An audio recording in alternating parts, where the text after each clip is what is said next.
the Most Reverend Archbishops and Bishops, Reverend Monsignori, Brother Priests, religious and members of consecrated life, and delegates of the National Safeguarding Conference. On behalf of the people of God of our parish, I warmly welcome you all to the historic and iconic Holy Rosary Parish Church, fondly known as Pisamban Maragul, or the Big Church, the largest and one of the most beloved churches in the central Luzon region.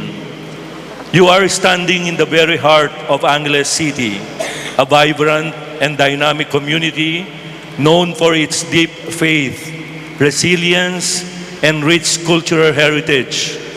This church has stood as a silent witness to the city's history, its trials, triumphs, and transformation over the centuries. Today, as we gather within its walls, may this venue not only remind us of our shared faith and history, but also inspire us in our mission to uphold the dignity and protection of every person, especially the most vulnerable among us. Once again, welcome to Pisamban Tamu, Pisamban Maragul Tamu, a true symbol of faith, heritage, and hope.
In the name of the Father, and of the Son, and of the Holy Spirit. Amen. Peace be with you. And with your spirit, please be seated.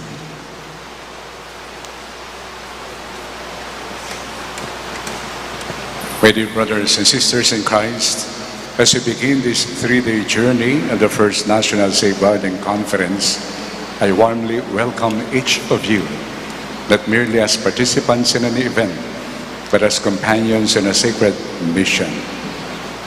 You have come from different dioceses, religious communities, ministries, and institutions, bringing your wisdom, your experiences, and your deep commitment to making the Church a true home of safety and care.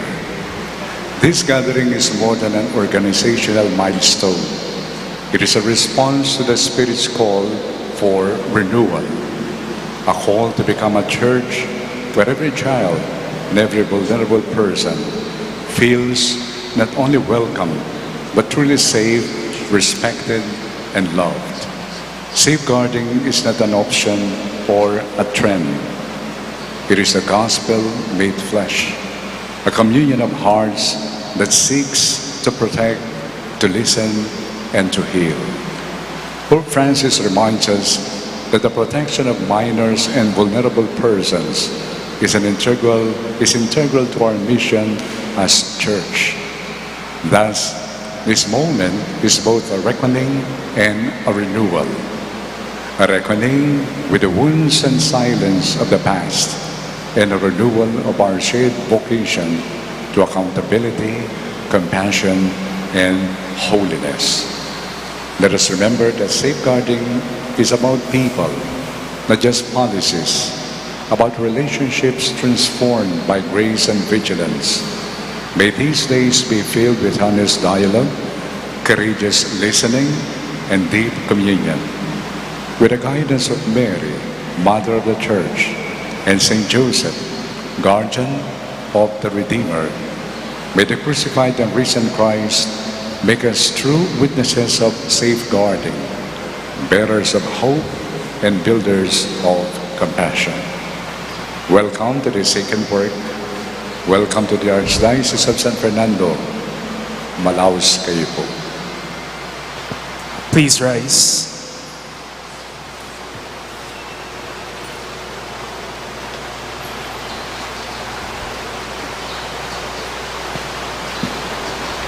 My dear brothers and sisters, as we prepare ourselves for this celebration, may I invite you, let us acknowledge how valuable we are to the Lord, and at the same time, let us express our sorrows for our sins.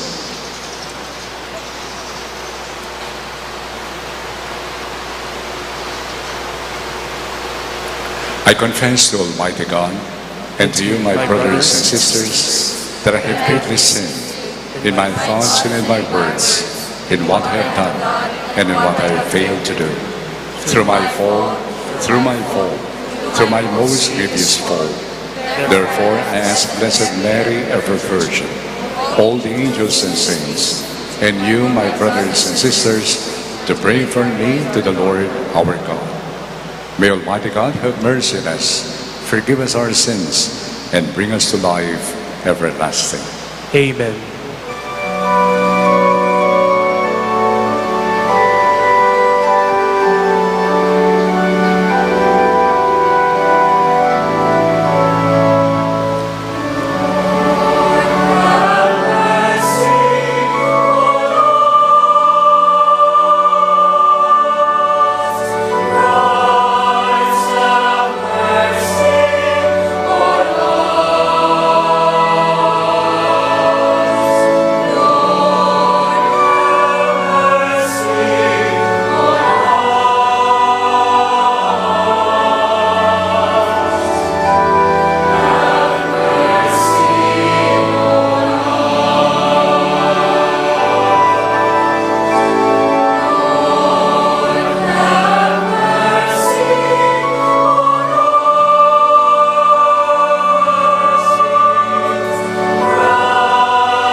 Let us pray.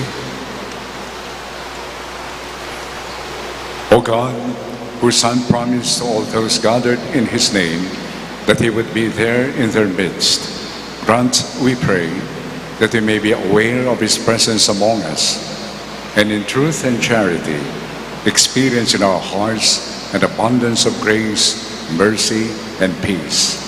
Through our Lord Jesus Christ, your Son, who lives and reigns with you in the unity of the Holy Spirit, God, forever and ever. Amen.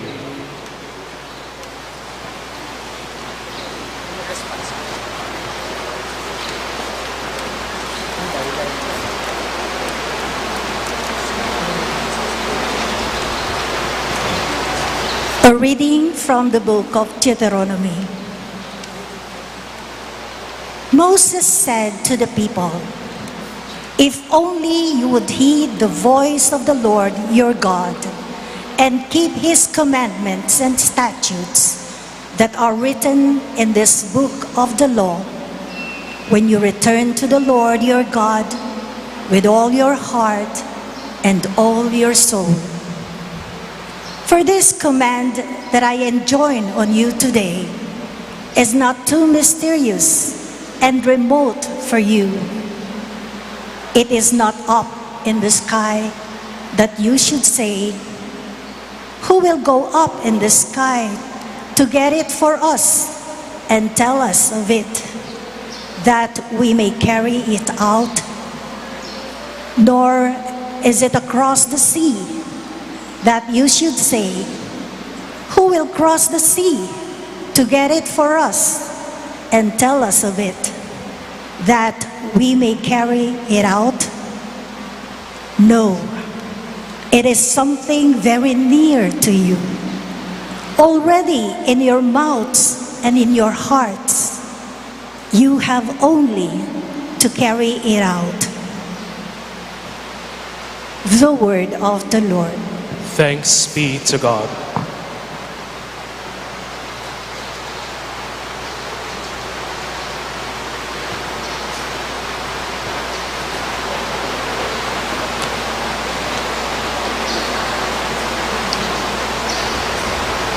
The judgment of the Lord are true, and all of them are just.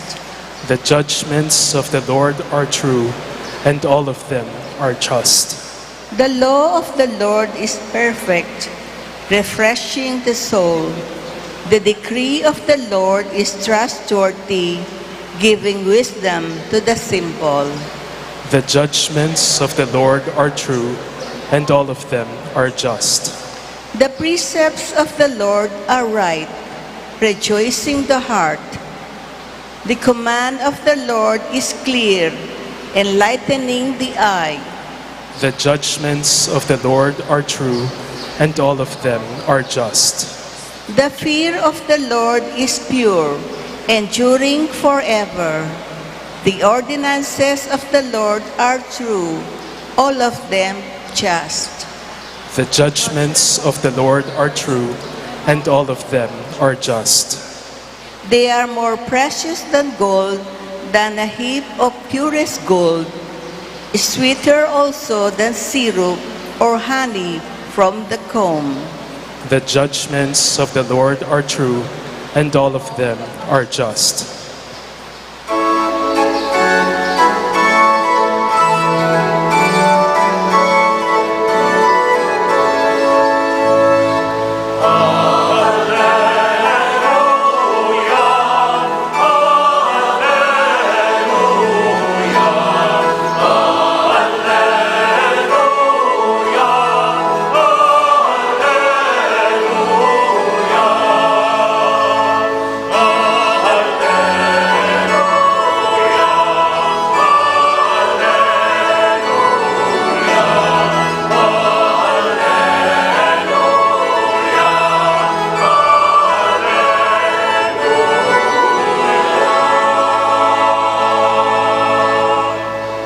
How good and how pleasant it is when brothers dwell together as one.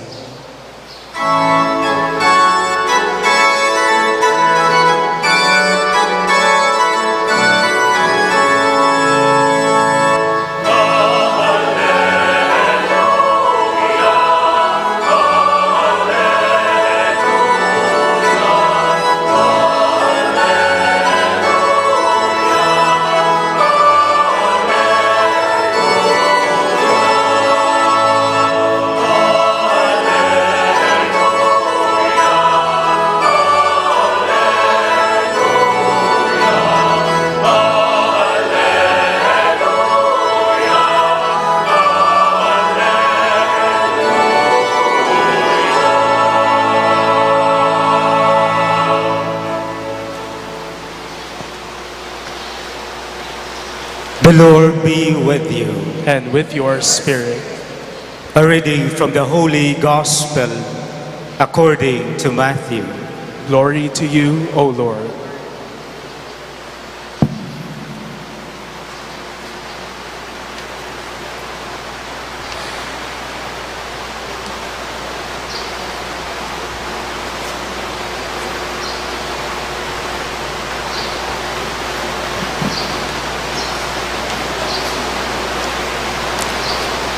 Jesus said to his disciples, "If your brother sins against you, go and tell him his fault between you and him alone. If he listens to you, you have won over your brother. If he does not listen, take one or two others along with you, so that every fact may be established on the testimony of 2 or 3 witnesses. If he refuses to listen to them, tell the church. If he refuses to listen even to the church, then treat him as you would a Gentile or a tax collector. Amen, I say to you, whatever you bind on earth shall be bound in heaven, and whatever you loose on earth shall be loosed in heaven.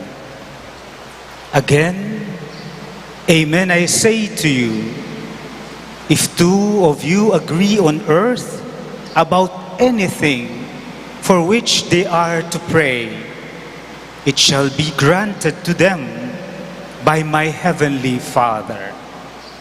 For where 2 or 3 are gathered together in my name, there I am in the midst of them."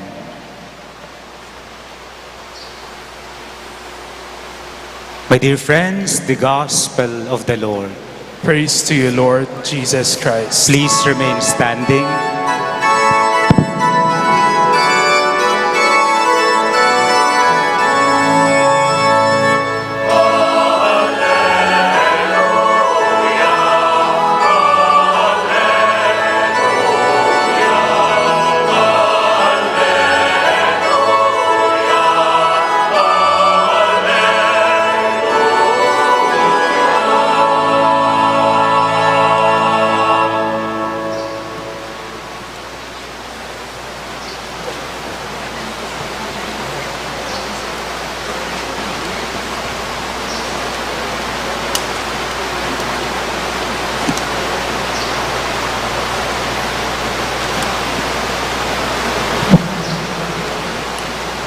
Your Excellency, Most Reverend Florentino Lavarias, Archbishop of San Fernando, Pampanga, and Chair of the Office for the Protection of Minors of the Catholic Bishops' Conference of the Philippines, Your Excellency, Bishop Luis Manuel Ali Herrera of Colombia, Secretary of the Pontifical Commission for the Protection of Minors, Your Excellencies, Reverend Fathers, Reverend Sisters, brothers and sisters in the Lord, collaborators in the safeguarding ministry and protection of our beloved minors and vulnerable adults.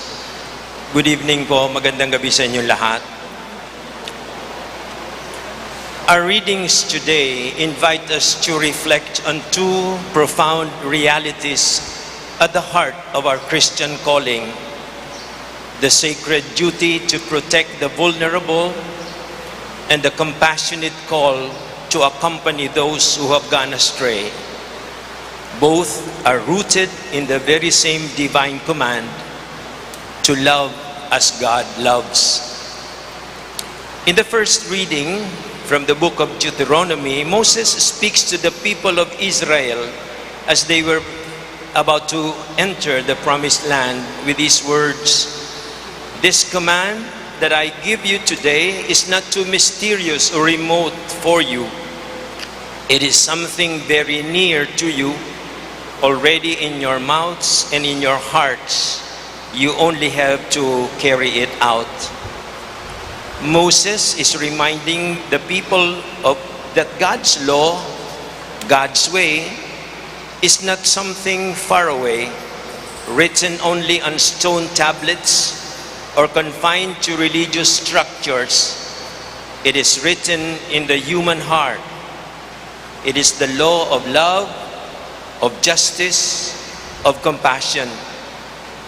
And if we truly listen to the voice of God within us, we will always be moved to protect life, to defend the innocent, and to restore what has been broken.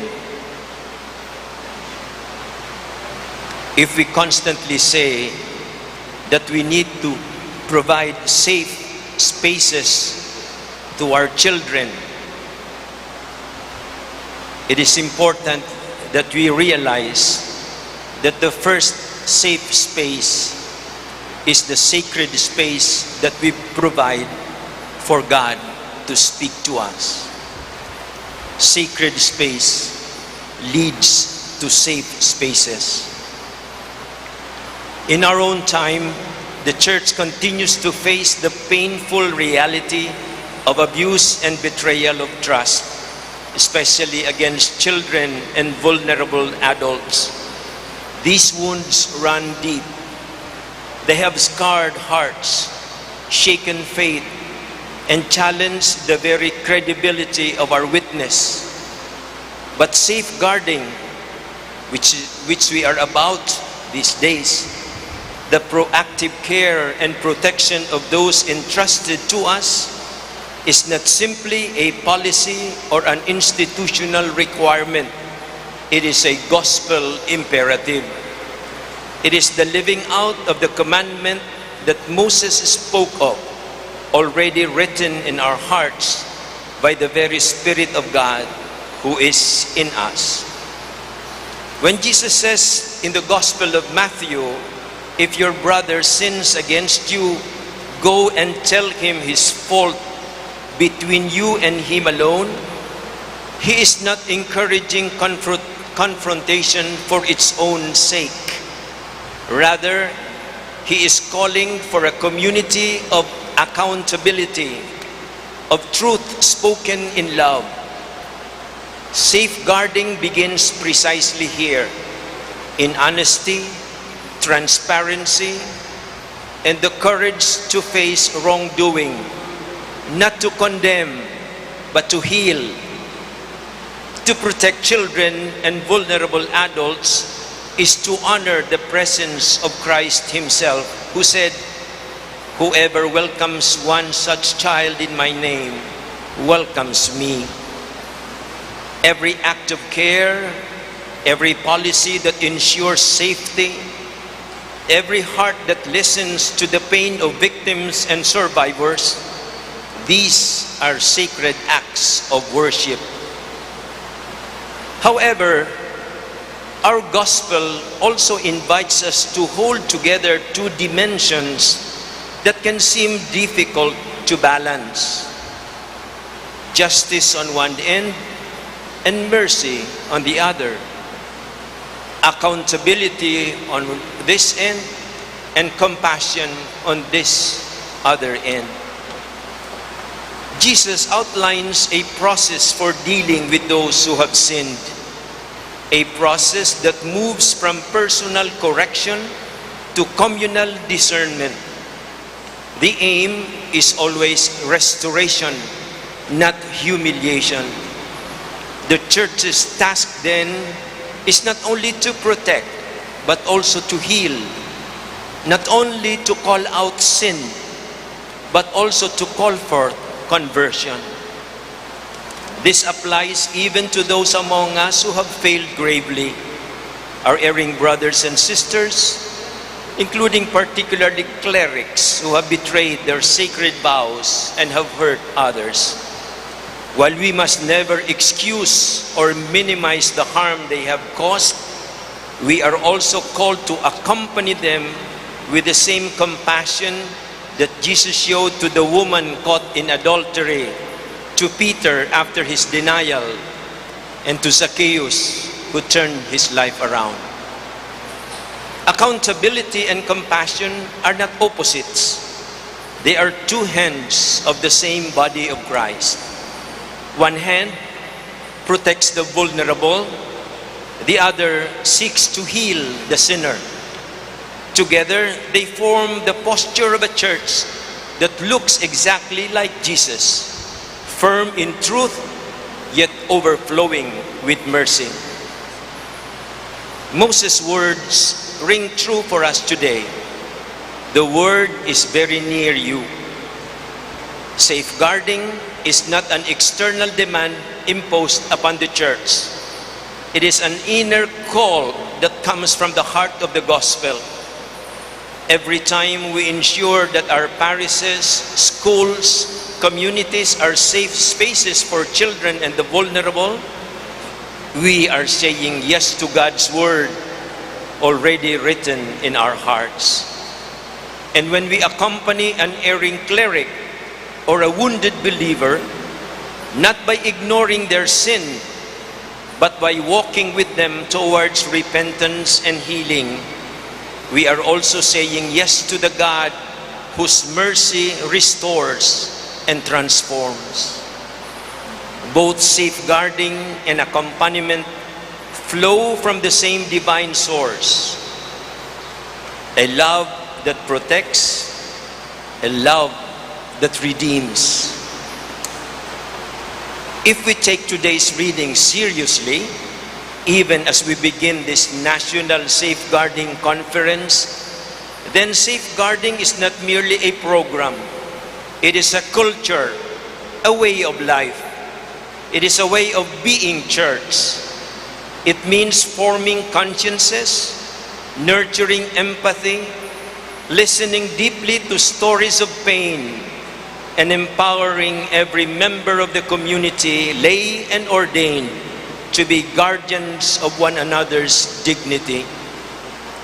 It also means never growing tired of building structures of accountability, transparency, and formation.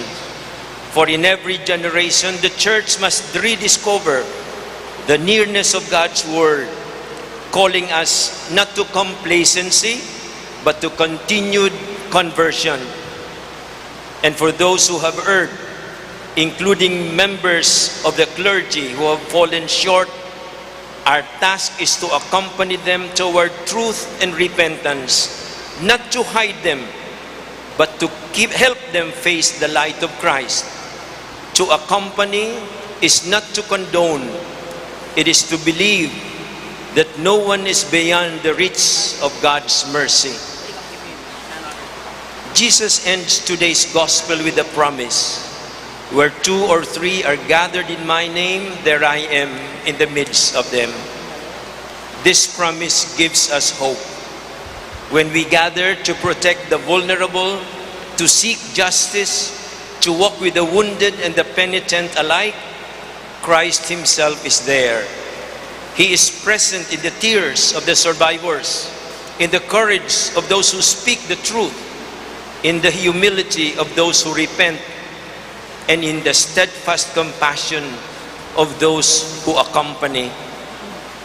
Christ's presence transforms our efforts from mere human work into sacred mission.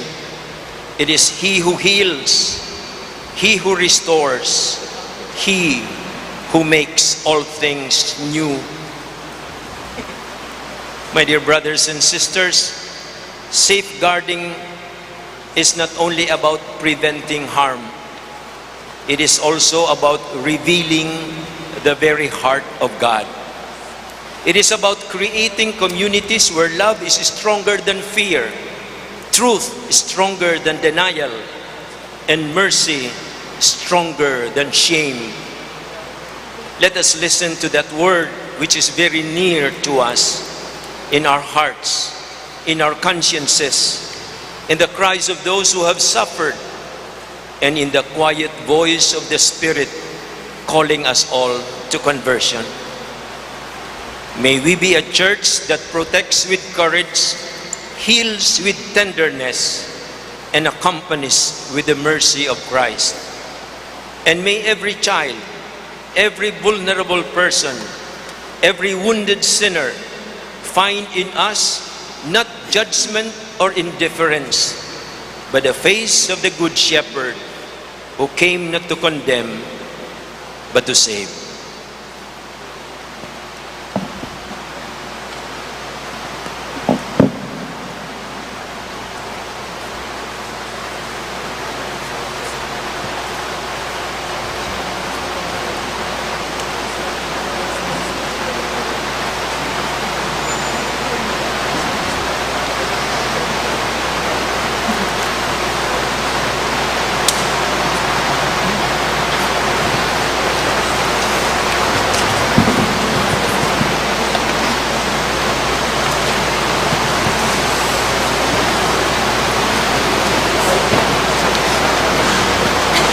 With confidence in God's merciful love, let us raise our prayers for the Church and for the whole world, especially for all those entrusted with the care and safeguarding of the most vulnerable among us. Let our response be, Lord, hear our prayer. Lord, hear our prayer.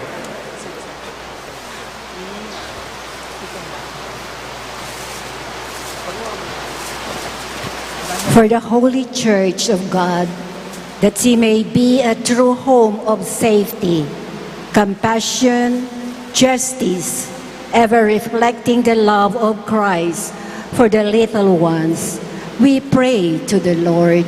Lord, hear our prayer.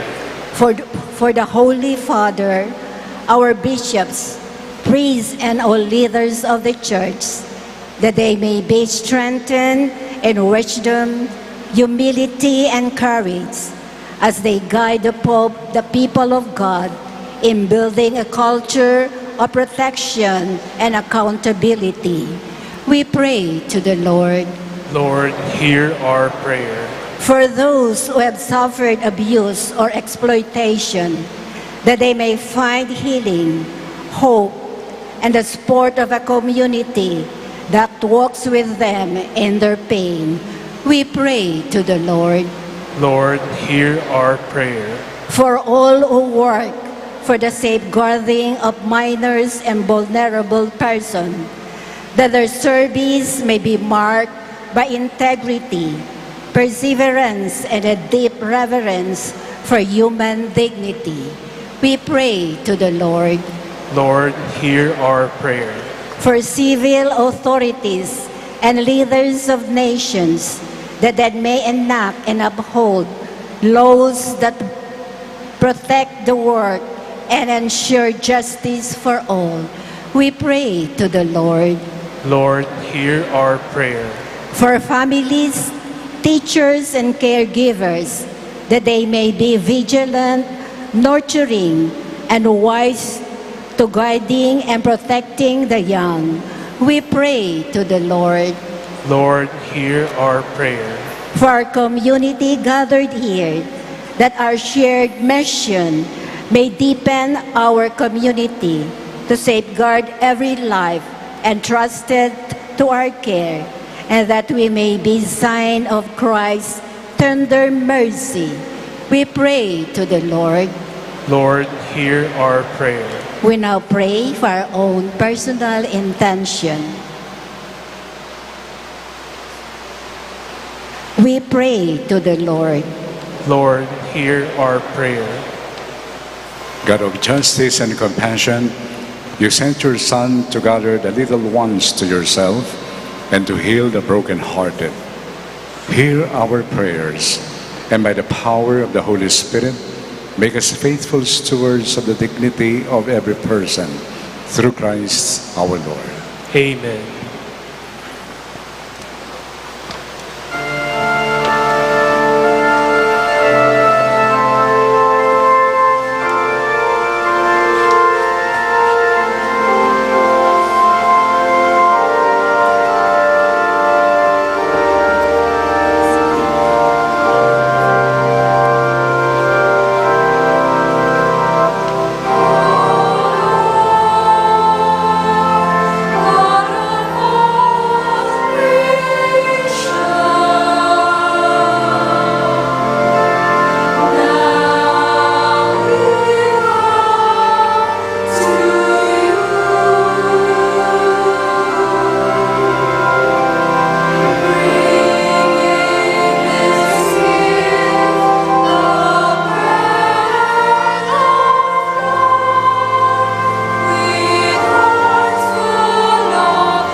My dear brothers and sisters, pray that your sacrifice and mine may be made acceptable to God, the Almighty Father.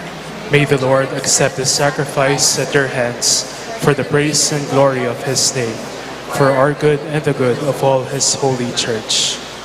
Look with gracious favor, O Lord, we pray, on the offerings of your servants, that they may truly understand and proclaim with confidence what is right and wholesome in your sight, through Christ our Lord. Amen. The Lord be with you. And with your spirit, Lift up your hearts. we lift them up to the Lord. Let us give thanks to the Lord our God. It is right and just. It is truly right and just, our duty and our salvation, always and everywhere to give you thanks, Lord, Holy Father, Almighty and eternal God, for you bestowed gifts suited to every season and guide the governing of your church in wonderful ways. By the power of the Holy Spirit, you come unfailingly to her aid, so that with a heart always subject to you, she may never fail to seek your help in time of trouble, nor cease to give you thanks in time of joy, through Christ our Lord. And so, in company with the choirs of angels, we praise you, and with joy we proclaim.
You are indeed holy, O Lord, the fount of all holiness. Make holy, therefore, these gifts, we pray, by sending down your Spirit upon them like the dewfall, so that they may become for us the body and blood of our Lord Jesus Christ. At the time he was betrayed and entered willingly into his passion, he took bread and, giving thanks, broke it and gave it to his disciples, saying, "Take this, all of you, and eat of it, for this is my body, which will be given up for you."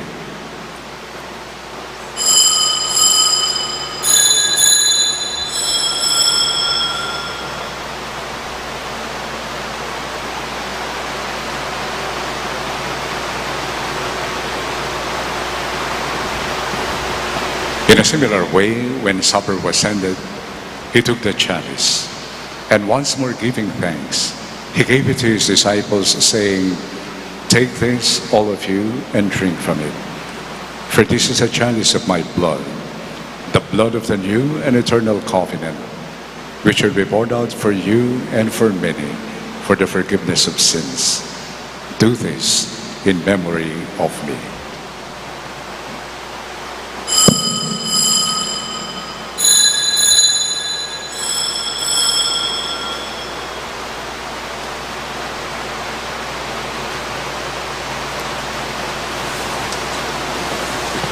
We now proclaim the mystery of faith.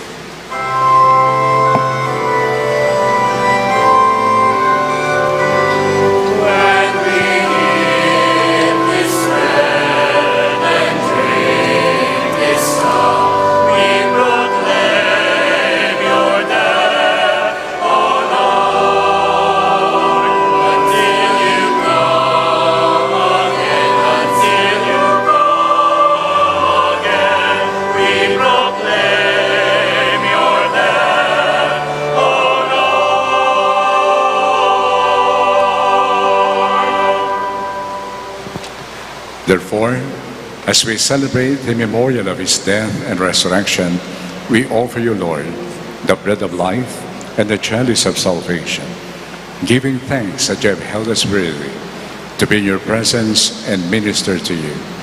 Humbly we pray that partaking of the body and blood of Christ, we may be gathered into one by the Holy Spirit. Remember, Lord, your church spread throughout the world, and bring her to the fullness of charity, together with Leo, our Pope, and Florentino, our Bishop, and all the clergy. Remember also our brothers and sisters who have fallen asleep in the hope of the resurrection, and all who have died in your mercy. Welcome them into the light of your face. Have mercy on us all, we pray, that with the Blessed Virgin Mary, Mother of God, with Blessed Joseph, her spouse, with the blessed apostles, with Saint Ferdinand and all the saints, you have pleased you throughout the ages. We may merit to be co-heirs to eternal life and may praise and glorify you through your Son, Jesus Christ.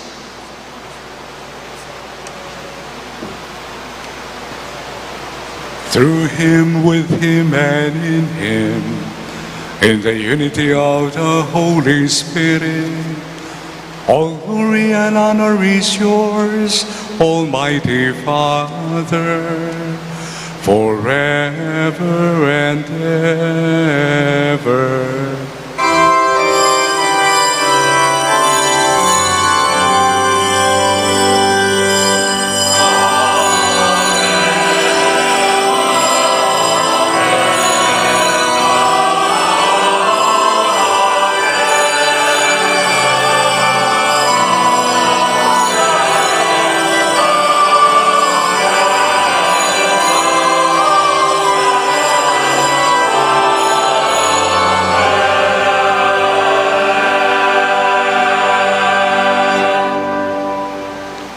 At the Savior's command, and formed by divine teaching, we dare to say,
Deliver us, Lord, we pray, from every evil.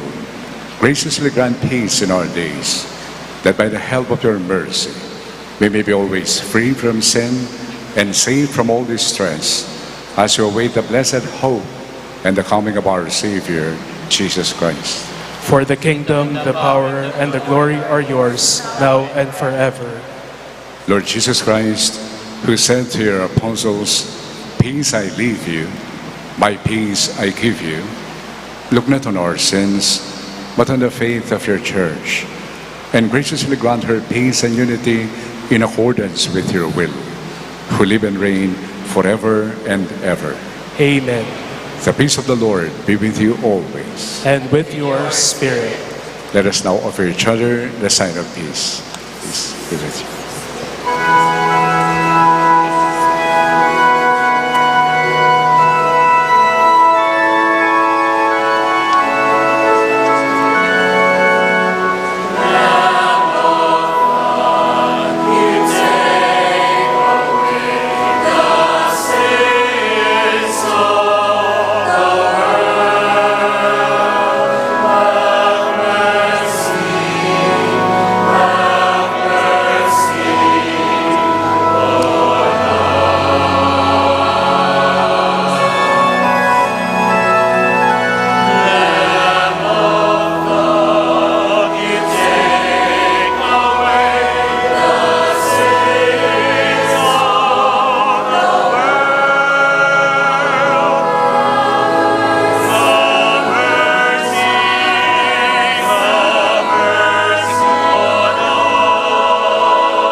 Behold the Lamb of God.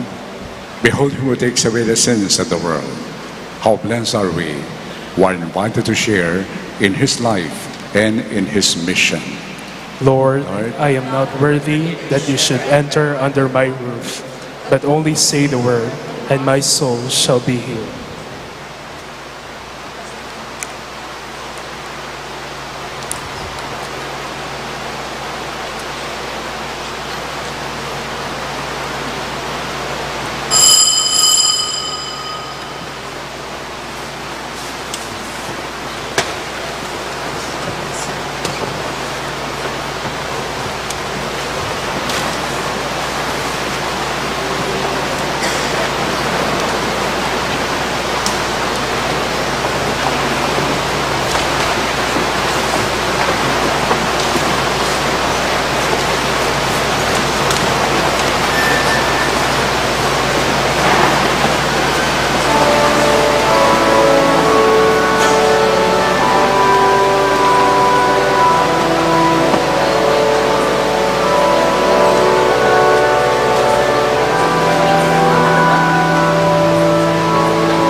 Let us pray.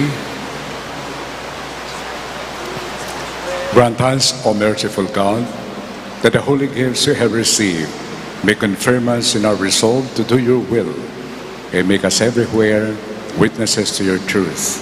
Through Christ our Lord. Amen. Salve Regina.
Pray for us, Holy Mother of God. That we may be made worthy of the promises of Christ. Let us pray. Almighty, everlasting God, who by the cooperation of the Holy Spirit didst prepare the body and soul of the glorious Virgin Mother, Mary, to become a worthy dwelling for thy Son, grant that we who rejoice in her commemoration may, by her loving intercession, be delivered from present evils and from the everlasting death. Amen. Amen.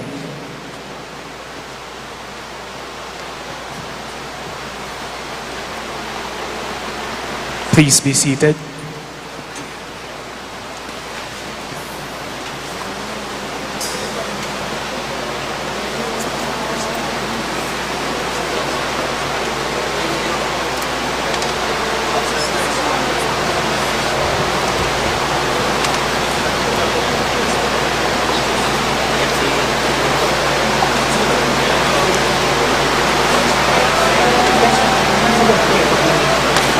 After the Holy Mass, there will be a photo opportunity with the bishops, priests, and all the delegates. Please remain in your seats. And after the celebration of the Holy Mass, we shall proceed to the Holy Family Academy located at the side of the church.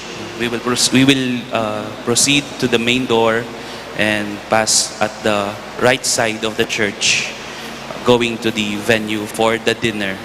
Thank you.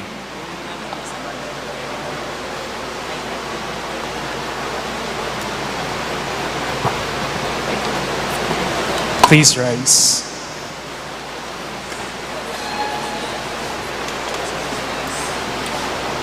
The Lord be with you. And with your spirit, Blessed be the name of the Lord. now and forever, Our helps in the name of the Lord. who made heaven and earth. May Almighty God bless you all, the Father, the Son, and the Holy Spirit. Amen. Go now in peace, glorifying the Lord by your life. Thanks be to God.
Click button.